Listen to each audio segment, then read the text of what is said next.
오늘 함께 살펴보실 하이델베르크 문답은요, 50문부터 52문까지가 되겠습니다.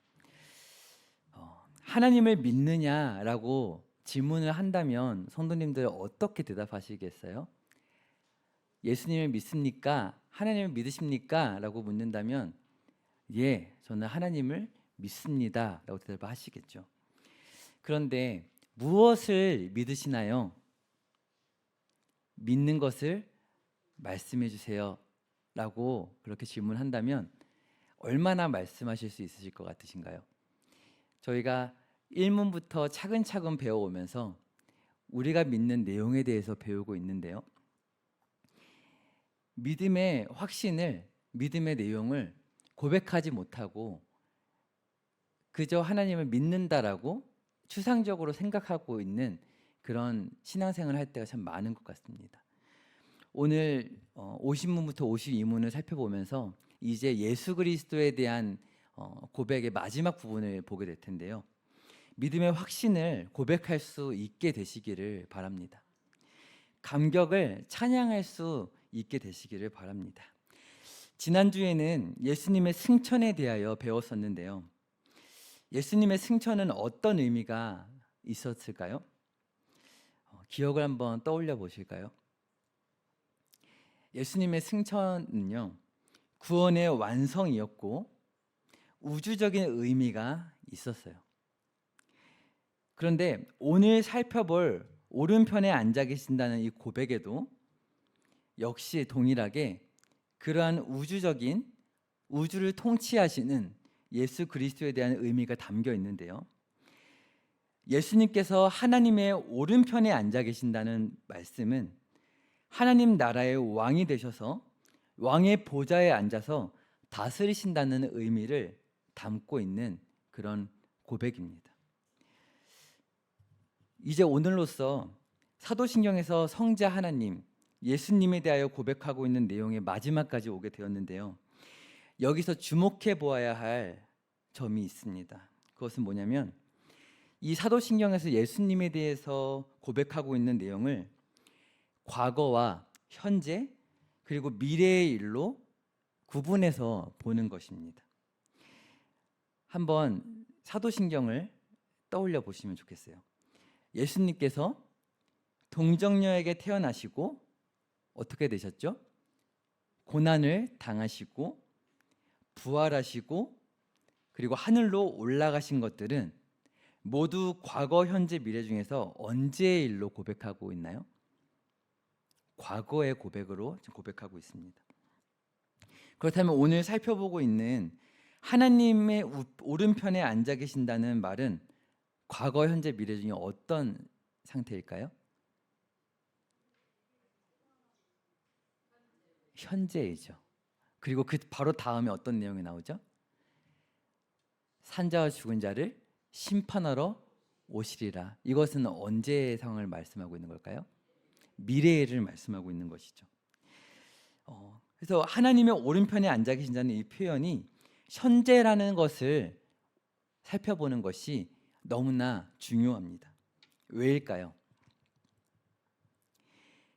구약 성경 39권에서 그토록 고대하고 기대하고 바라던 하나님 나라의 통치가 지금 현재 펼쳐지고 있다는 것을 고백하는 것이기 때문입니다. 믿음의 내용을 우리가 확신하고 고백하는 것이 중요한데, 현재 예수 그리스도께서 어디서 무엇을 하고 계신지, 오늘 우리의 삶이 예수님과 어떤 상관이 있는지를 오늘 배우고 사도신경을 고백할 때마다 머물러서 기억하고 묵상할 수 있게 되시기를 축복드립니다. 먼저 첫 번째로 넘겨주시면 50문 제가 질문을 읽을 테니 답을 함께 해주시면 감사하겠습니다. 하나님 우편에 앉아 계시며 라는 말이 왜 덧붙여졌습니까? 그리스도는 거기에서 자신을 그의 교회의 머리로 나타내기 위해서 하늘에 오르셨으며 성부께서는 그를 통하여 만물을 다스리십니다. 네. 먼저 첫 번째로 살펴볼 것은 하나님의 우편에 계시다는 것입니다. 하나님의 어디에 계신다고요? 우편입니다. 예수님께서 앉으신 곳이 우편이라고 지금 고백하고 있어요. 지난 시간에는 예수님께서 어디 계신다고 배웠었나요? 하늘에 오르사, 그래서 하늘에 계시다는 걸 배웠죠. 그 하늘이 어디에 있는 하늘을 의미하는 것이었나요? 이 위에 있는 하늘을 의미하는 것이었나요? 그렇지 않죠. 저희가 눈을 들어서 보는 이 하늘을 말하는 의미가 아니었고, 하나님께서 통치하시는 곳이 그 하늘의 의미였어요. 그렇다면 오늘 하나님 우편에 앉아 계신다는 이 표현은 어떤 의미일까요? 하늘나라의 의자가 여러 개가 있는데 성부 하나님은 가운데 앉아 계시고 성자 하나님은 오른편에 앉으시고 성령님은 왼편에 앉으셨다는 의미일까요? 그렇지 않습니다. 이런 표현 방식을 뭐라고 하냐면요, 많이 들어보셨을 텐데 신인 동영어법이라고 부르는 표현 방식이에요. 하나님에 관한 어떤 사실이 있는데 그것을 인간의 세계에, 인간의 생각에 이해할 수 있도록 표현을 하신 거예요. 그래서 말씀을 함께 보면 좋겠는데요, 시편 110편의 1절로 2절의 말씀을 함께 같이 읽어보도록 하겠습니다. 시작. 여호와께서 내 주에게 말씀하시기를 내가 내 원수들로 내 발판이 되게 하기까지 너는 내 오른쪽에 앉아 있으라 하셨도다. 여호와께서 시온에서부터 주의 권능의 귤을 내 보내시리니 주는 원수들 중에서 다스리소서. 아멘. 네, 괄호 안에 들어갈 표현은 무엇이죠? 오른쪽에 앉아 있으라 하셨고 원수들 중에서 다스리소서라고 그렇게 기록되어 있습니다. 성경에서 오른편이라는 말은 어떤 의미냐면요, 능력과 위엄과 존귀를 말하고 싶을 때 오른편이라는 말을 사용합니다. 시편 110편의 말씀을 보았는데요, 하나님께서 시편에 길이길이 남겨놓으시기 위해서 다윗에게 환상으로 보여주신 중요한 장면이 오늘 다윗을 통해서 기록되어 있습니다. 여호와께서 말씀하셔요. 1절에 보니까 너는 내 오른쪽에 앉아있으라. 지금 이 말씀을 듣는 오른쪽에 앉아있는 분이 누구실까요? 네, 예수님이십니다. 다윗은 이분을 향해서 내 주라고 고백하고 있어요. 그러면서 2절에 이렇게 말해요. 여호와 하나님께서 주의 권능의 귤을 내보내시리니. 여기서 내보낸다라는 이 표현은 왕께서 친히 하사한다라는 그런 의미입니다. 그러니까 왕의 그 권세를, 그 명령을 선언할 때 쓰는 그 귤을 지금 보좌 우편에 있는 분에게 하사한다는 것이죠. 여호와 하나님의 권능의 귤을 보좌 우편에 주님께 주셨다는 것이죠. 그래서 원수들을 다스리도록 하셔요. 바로 성자 하나님 예수 그리스도를 다윗이 보게 된 것이죠. 신약에서도 보면 우편에 계신 주님을 보여주는 대표적인 구절이 있는데 사도행전을 한번 보겠습니다. 사도행전의 7장의 말씀을 보면 스데반이 순교를 당하면서 이렇게 외치죠. 같이 한번 읽어보겠습니다. 시작. 말하되 보라 하늘이 열리고 인자가 하나님 우편에 서신 것을 보노라 한데, 성경에 보여주는 우리 주님은요, 고상하게 앉아만 계신 분이 아니셔요. 이 땅에서 친히 고난의 쓴잔을 마시셨던 주님은 하늘 보좌에 가만히 앉아 계시기보다 그 자리에서 일어나셔서 귤을 들고 호령하는 분으로 성경은 보여주고 있습니다. 이 말씀에서도 보면 우편이라는 표현이 나오고 있는데요, 이 우편이 오른쪽을 의미하는 거라고 말씀드렸나요? 아니죠. 존귀, 권세를 상징하는 표현입니다. 그러니까 스데반이 무엇을 보고 있는 것이죠? 다윗이 본 것처럼 하나님의 그 통치의 권세를 받으신 예수 그리스도를 지금 보고 있는 것입니다. 그리고 또 요한계시록 22장의 말씀을 보면요, 하나님의 보좌로부터 생명수가 흘러내리는 것을 묘사하는 말씀이 있어요. 그 말씀을 보면 하나님과 및 어린 양의 보좌에서부터 생명수가 흘러나온다 라고 이렇게 말씀하고 있는데요, 제가 실어놓지는 않았습니다. 보좌가 하나님의 보좌 그리고 어린 양의 보좌가 아니라 하나님과 및 어린 양의 보좌로부터 생명수가 흘러나온다라고 말씀해요. 여기서 보좌는 두 개가 아니라 하나로 나와 있습니다. 그러니까 성자 하나님은요, 성부 하나님과 아주 긴밀한 사귐 가운데 계시다는 것을 의미하는 것이죠. 이렇게 성경은 하늘 보좌에서 함께 영광스럽게 통치하시는 하나님에 대해서 말씀하고 있는 것입니다. 그리고 두 번째로 우리가 살펴봐야 될 것은 우편에 앉아 계신다라는 부분입니다. 함께 말씀을 보겠습니다. 에베소서 1장 22절의 말씀을 같이 읽어보도록 하겠습니다. 시작. 또 만물을 그의 발 아래에 복종하게 하시고 그를 만물 위에 교회의 머리로 삼으셨느니라. 아멘. 만물 위에 무엇으로 삼으셨나요? 머리로 삼으셨습니다. 사도신경에서 예수님에 대한 믿음을 고백할 때 이 부분만 유일하게 과거도 미래도 아니고 현재의 일로 고백하고 있는 부분입니다. 어디일까요? 앉아 계신다, 딱 이 부분이에요. 지금 앉아 계신다, 이 짧은 고백이 너무너무 중요해요. 승천하신 예수님은 더 이상 찾아볼 수 없고 보이지 않기 때문이죠. 복음서를 보면 나사로가 죽어가고 있을 때 사람들이 주님을 찾으러 갈 수 있었죠. 비록 나사로가 죽고 나서 예수님이 그를 살려주셨지만 그가 죽어갈 때 사람들은 예수님을 찾으러 갈 수 있었어요. 그런데 지금 예수님이 승천하신 이때에는 지금은 예수님을 찾으러 갈 수가 없죠. 주님 도대체 지금 어디에서 뭘 하고 계신가요? 이런 생각이 드는 답답한 상황 속에서 이 짧은 앉아 계신다는 이 고백은 알려주고 있는 거예요. 지금 보좌에서 한순간도 빼놓지 않고 다스리고 계신다는 사실을 알려주고 있는 것이죠. 승천하셨던 예수님께서 다시 장차 오시는 그 날까지 보좌에 앉아 계신다는 것을 말씀하고 있는 거예요. 이 사실을 잊어버린다면 어떻게 될까요? 현실을 도피하는 신앙생활을 하게 됩니다. 죄 많은 이 세상에서 오래 사는 것보다 빨리 죽어서 주님께로 갈 수 있으면 좋겠다, 이런 생각을 하게 되거나 주님께서 얼른 오셨으면 좋겠다, 아무런 소망이 없기 때문에 빨리 주님이 오셔야 될 것 같다, 이런 생각을 하게 되는 것이죠.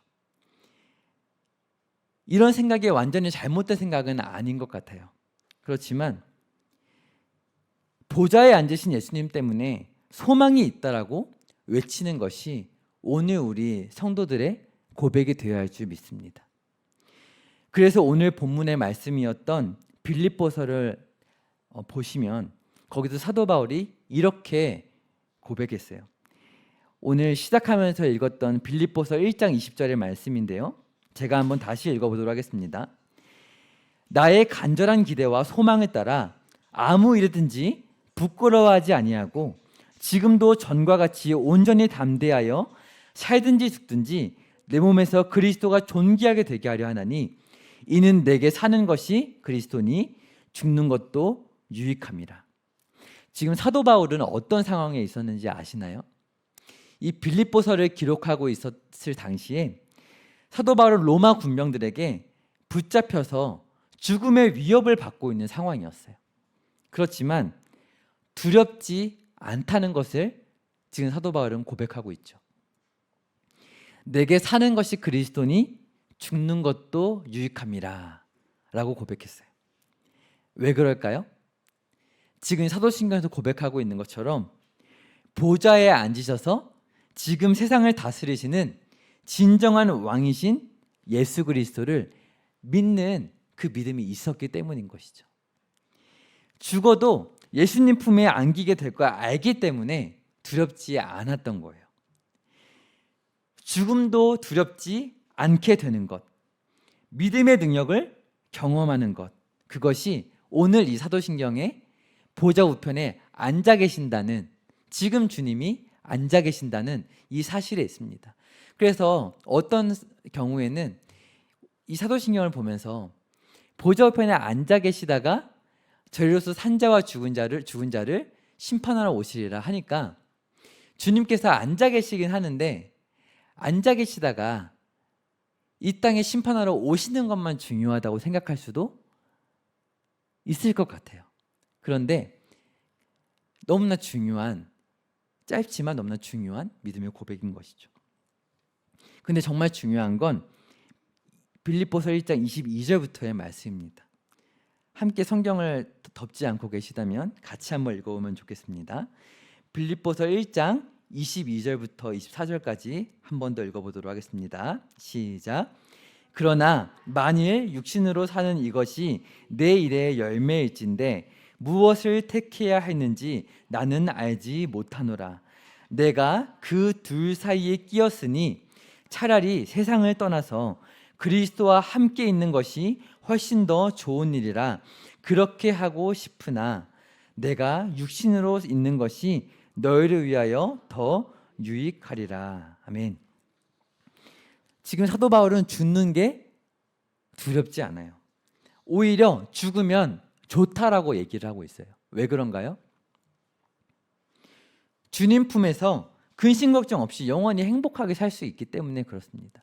이런 생각 한 번쯤 해보신 적 있지 않으신가요? 그런데 사도 바울은 이렇게 말하는 거예요. 내가 살아있는 것이 더 유익하다라고 말하고 있는 거예요. 왜일까요? 한번 따라해 보시면 좋겠습니다.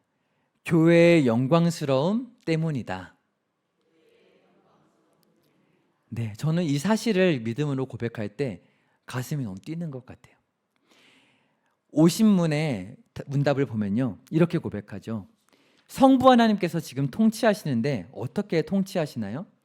예수님이 교회의 머리로서 하늘에 계신다고 고백하고 있어요. 성부 하나님께서 오른편에 앉으신 교회의 머리, 곧 예수님을 통하여 만물을 다스리셔요. 그래서 에베소서 1장 22절의 말씀을 같이 한번 읽어보면 좋겠는데요. 네, 다시 한번만 읽어보겠습니다. 시작. 또 만물을 그의 발 아래에 복종하게 하시고 그를 만물 위에 교회의 머리로 삼으셨느니라. 만물이 지금 어디에 있나요? 예수님의 발 아래에 복종하고 있어요. 그러면 교회는 어디 있을까요? 예수님이 머리시니까 그 사이의 몸이 교회이겠죠. 교회의 머리이신 주님은요, 교회도 다스리시고 만물도 다스리시죠. 그런데 순서가 있는 거예요. 말씀을 보니까 만물을 어떻게 다스리시나요? 교회를 통해서 다스리십니다. 왜? 무엇을 위해서 다스리실까요? 마태복음에 이렇게 말씀하고 있는데요. 마태복음 28장의 말씀을 보겠습니다. 마태복음 28장을 보면요, 예수님께서 이렇게 말씀하셔요. 하늘과 땅의 모든 권세를 내게 주셨으니 라고 예수님 말씀하셔요. 부활하신 예수님께서 말씀하시는 거예요. 하늘과 땅의 모든 권세가 누구한테 있다고요? 예수님 자신에게 있으시다고요. 만물이 예수님께 복종해요. 그래서 어디에 그 힘을 사용하실까요? 예수님 이렇게 말씀하셔요. 그러므로 너희는 가서 모든 민족을 제자로 삼아 아버지와 아들과 성령의 이름으로 세례를 베풀고 내가 너에게 분부한 모든 것을 가르쳐 지키게 하라 라고 말씀하셔요. 만물을 복종하게 하셔서 그 힘을 어디에 사용하시나요? 지금 모든 민족을 제자로 삼아 세례를 베풀고 가르쳐 지키게 하는데 그 힘을 쓰시는 거예요. 사도 바울은 이 사실을 믿었던 거예요. 주님이 보좌 우편에 앉아 계신다. 내가 비록 로마 군사에 붙잡혀 있지만 지금 살아있을 수 있도록 하늘과 땅의 권세, 로마의 권세를 이용하고 계시는구나. 그 말은 내가 제자 삼고 가르쳐 지키게 할 주님의 몸된 교회가 있기 때문에 나를 살려주시는 것이구나. 교회를 통해서 만물을 다스리시는 주님에 대한 지금 믿음을 고백하고 있는 거예요. 죄인들을 불러서 교회로 세우시기 위해 만물을 복종시키시다니 교회는 참으로 영광스러운 곳이구나 라는 고백을 하게 되는 것입니다. 그렇다면 이렇게 세워져 갔던 초대 교회들은 누가 세웠다라고 말해야 될까요? 사도 바울이 세웠다라고 해야 될까요? 그렇지 않죠. 하늘의 보좌편에 계신 주님이 세우신 것이고 성령님께서 세워가신 거예요. 그래서 51문이 고백하는 내용이죠. 함께 51문의 문답을 해보겠습니다. 우리의 머리 되신 그리스도의 영광을 우리에게 어떤 유익을 줍니까? 첫째, 그리스도는 성령으로 그의 지체인 우리에게 하늘의 은사들을 보여주십니다. 둘째, 그는 그의 권능으로 우리를 모든 원수들로부터 보호하고 보존하십니다. 네. 사도행전의 말씀 한번 보겠습니다. 사도행전 2장 33절의 말씀 같이 한번 읽어보도록 하겠습니다. 시작. 하나님이 오른손으로 예수를 높이심에 그가 약속하신 성령을 아버지께 받아서 너희가 보고 듣는 이것을 부어 주셨느니라. 하나님께서 여기서도 오른손으로 예수를 높이셨다라고 나오고 있죠. 네, 그러면서 약속하신 무엇을 보내주셨나요? 성령을 보내주셨습니다. 성령이 임하시면 권능을 받고 예루살렘에서부터 시작하여서 땅끝까지 복음의 증인이 될 것이라고 약속해 주셨죠. 그 약속을 지켜주신 거예요. 성령이 임하셨을 때 바벨탑에서 언어를 흩으셨던 하나님께서 어떻게 하셨나요? 방언을 하게 하심으로써 복음을 막 증언하게 하셨어요. 이것이 무엇을 의미하는 걸까요? 예수 그리스도 안에서 만물을 통치하실 것을, 교회를 통해서 복음으로 다스리게 될 것을, 예수 그리스도와 함께 통치하게 될 것을 보여주신 사건인 것이죠. 그래서 성령을 보내주셔서 이 일을 시작하신 거예요.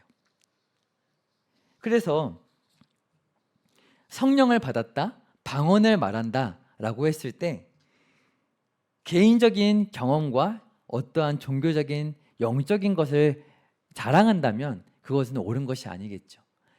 교회의 머리 대신 예수 그리스도를 높이기 위해서 방언을 주셨다는 것을 오늘 우리는 알아야 될 것 같아요. 그리고 두 번째로 성령을 보내주셔서 선물들을 주셨는데 크게 세 가지로 살펴볼 수 있을 것 같습니다. 첫 번째로 말씀 한번 읽어보겠습니다. 사도행전 5장 31절 읽겠습니다. 시작. 이스라엘에게 회개함과 죄사함을 주시려고 오른손으로 높이사 임금과 구주로 삼으셨느니라. 어떤 것을 주셨나요? 회개함과 죄사함을 주셨습니다. 그리고 여기서도 나오죠. 오른손으로 높이셨다. 하나님께서 그 통치의 권세를 오롯이 예수 그리스도께 주셨어요. 첫 번째 성령님의 선물은 이것입니다. 죄사함과 회개함을 주신 거예요.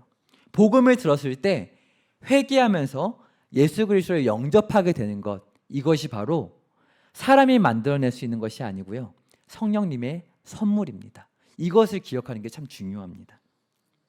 성령께서 오셨고 사도들이 복음을 변질시키지 않고 그것을 전파하게 하셨어요. 그리고 우리로 깨닫게 하셨기 때문에 우리까지 복음을 믿게 된 것이죠. 그래서 사도가 지키고 전하였던 복음을 우리가 간직하고 해서 전하는 것은 성령님의 선물을 우리가 계속해서 간직하는 것을 뜻하는 것입니다. 그래서 복음을 전하고 사람의 마음이 변하는 것, 이 모든 것은 무엇이라고요? 성령님의 선물이라는 것을 꼭 기억해야 합니다. 이것이 바로 보좌 우편에 앉아 계신 예수 그리스도께서 오늘 교회를 다스리시는 증거가 되는 것이죠. 성령님을 통해 선물을 내려 보내주시는 거예요. 사도행전 5장 31절에서도 이렇게 가르치고 있어요. 네. 그래서 회개함과 죄사함을 주시려고 임금과 구주로 삼으셨다. 성령님을 통해 그렇게 하셨다는 것이죠. 네, 다음 말씀 보겠습니다. 두 번째 선물 무엇인지 보겠습니다. 자, 다음 말씀 띄워주세요. 네, 에베소서 4장 8절 말씀 읽겠습니다. 시작. 그러므로 이르기를 그가 위로 올라가실 때에 사로잡혔던 자들을 사로잡으시고 사람들에게 선물을 주셨다 하였도다. 아멘. 괄호 안에 들어간 말은 무엇이죠? 사로잡혔던 자들을 사로잡으셨다. 네, 이게 무슨 말일까요? 사람들에게 선물을 주셨다라고 에베소서 이렇게 고백하고 있어요.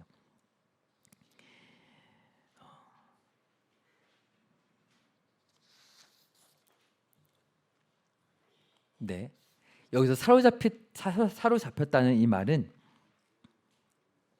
직분자를 의미하는 말이에요. 네, 다른가요? 다르군요. 넘어갔군요. 네, 세 번째인데 지금 세 번째 선물 나와서 당황했습니다. 저도 세 번째가 이건데요. 직분자를 의미합니다.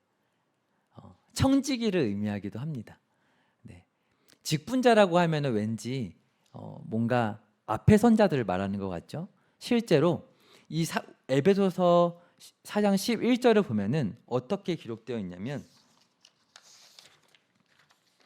네, 어떤 사람은 사도로, 어떤 사람은 선지자로, 어떤 사람은 복음 전하는 자로, 어떤 사람은 목사와 교사로 삼으셨다라고 이렇게 말씀하고 있어요.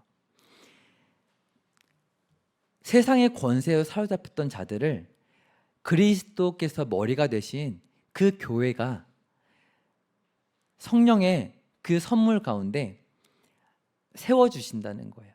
그래서 복음을 전하고 교회를 세워가는 자들이 되게 하신다는 것이죠. 교회에 말씀의 직분자를 선물로 주셨을 뿐만 아니라 그것을 가르침을 받는 모든 성도들이 성령의 선물을 받아서 교회로서 세상을 통치할 수 있게 하신다는 것이 오늘 기억해야 하는 한 가지 진리입니다. 그리고 건너뛰었던 그 말씀을 한번 다시 보겠습니다. 요한복음 16장 13절의 말씀입니다. 그러나 괄호 안에 들어간 말씀 무엇인지 혹시 맞추실 수 있으실까요? 맞습니다. 진리의 성령이 오시면 그가 너희를 모든 진리 가운데로 인도하시리니 그가 스스로 말하지 않고 무엇을 말씀하시나요? 오직 들은 것을 말하며 장래일을 너희에게 알리시리라. 아멘. 성령 하나님을 어떤 성령님으로 묘사하나요? 진리의 성령으로 말씀합니다. 그래서 성령님이 주시는 두 번째 선물은 무엇이냐면 성경 말씀입니다. 네. 더욱더 풍성한 하나님을 아는 지식을 우리가 가질 수 있게 하시기 위해서 사도들을 통해서 성경 말씀을 주셨죠. 제자들이 복음서를 보시면 처음부터 십자가와 부활에 대해서 밝히 알지 못했어요. 언제부터 그 진리를 밝히 알게 되죠? 오순절 성령 강림 사건이 있고 난 후부터죠. 그 십자가와 부활에 대해서 알고 난 후에 그 복음을 전파하기 시작해요. 그리고 끝내는 어떻게 되어지죠? 성경을 기록하죠. 서신서들을 기록하고 베드로서, 요한계시록 이러한 성경을 기록하고 이제 순교하게 되죠. 이러한 것들이 성령님께서 우리에게 주신 선물이라는 거예요. 그래서 우리가 이 땅에서 많은 신비한 기적과 체험들을 하고 싶은 마음들이 때로는 있습니다. 그런데 오늘 살펴본 이 세 가지 선물들이 있죠. 첫 번째 무엇이죠? 회개하고 죄사함을 받는 것. 네. 달리 말하면 복음을 듣고 믿음을 갖는 것. 그리고 성경의 말씀을 우리가 읽고 깨달을 수 있는 것.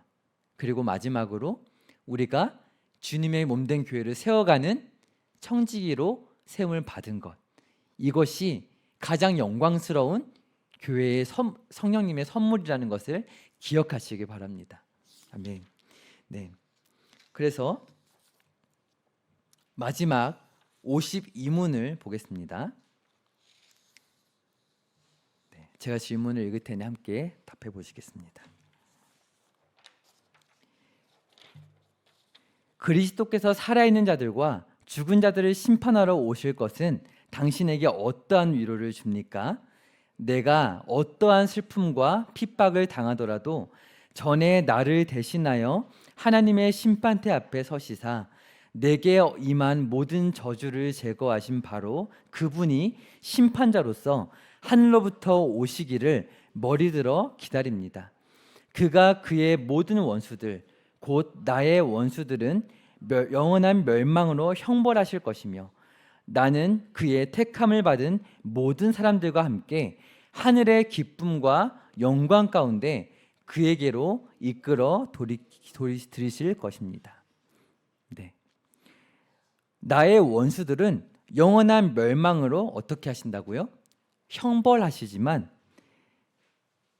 나는 그의 택함을 받은 모든 사람들과 함께 하늘의 기쁨과 영광 가운데 이끌어 들이신다는 거예요. 형벌하는 자들이 있고 이끌어 들임을 받는 성도들이 있습니다. 이것을 잘 기억해야 합니다. 마지막 세 번째는 심판자로 오실 그리스도를 우리가 기억하는 것입니다. 다시 오실 예수님은요, 이제 구원자로 오시지 않습니다. 심판자로 오십니다.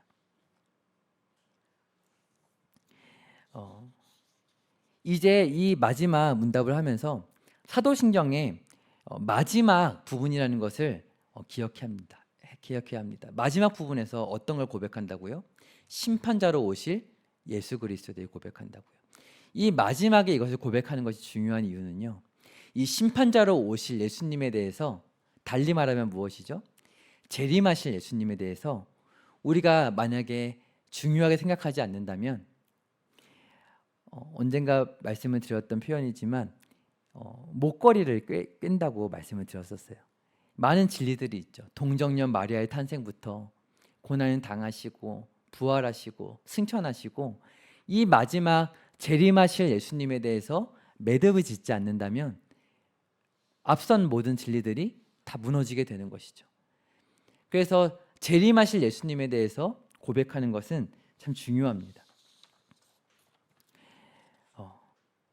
오늘 이 문답에서 가장 중요한 포인트는요, 처음 부분에 있습니다. 답의 처음 부분에 보면은 그 재림하시는 예수님을 맞이하는 나는 어떤 상황에 있나요? 기쁨의 상황 가운데 있나요? 내가 어떠한 슬픔과 핍박을 당하더라도 이 상황 가운데 있습니다. 성경을 보면서 재림하실 주님이 오실 때까지 우리가 가져야 되는 믿음은 바로 이것인 것 같습니다. 우리의 인생의 길에 슬픔과 핍박이 있는 것이 성령님의 선물을 받아서 교회로 세워지는 것과 모순되지 않는다는 것이죠. 주님이 다시 오셨을 때 주님 오심을 가장 기뻐하고 위로를 받는 자들은 슬픔과 핍박을 당하는, 이것이 원래 언어로 보면은 억울함을 당하는 것이라는 의미가 있습니다.